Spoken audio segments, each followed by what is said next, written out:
nothing that sets off our parental alarm bells more than sassy behavior and disrespect.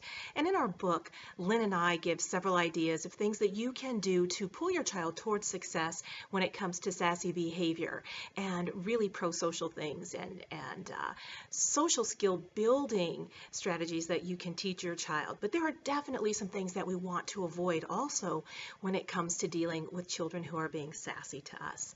And we're going to cover 3 of those things today. So the first thing we want to keep in mind is do not mimic your child.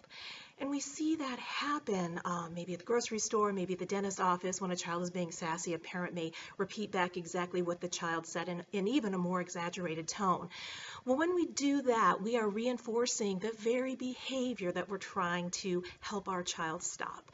So don't mimic. The second thing we want to think about is not using sarcasm. And when we say things like, "Oh, great, I love it when you talk to me that way," or "Oh, super, this is going to be the way it goes again today." Sarcasm is something that children do not understand. It is beyond their cognitive capacity to process, understand those subtle nuances that it takes to process and understand sarcasm. So the other thing it does, the second thing it does, is it models that sarcasm is an okay way to talk to other people, and probably not the things we want to be showing our children when we're trying to help them stop doing that very behavior. And then if we look at the third thing that we don't ever want to do when our children are sassing is eye rolling. When we roll our eyes, when we take a deep sigh, when we stomp away, when we show our child that we're somehow disgusted with their behavior, it tells our child that we do not know how to handle them, that we do not know what needs to happen next to help them.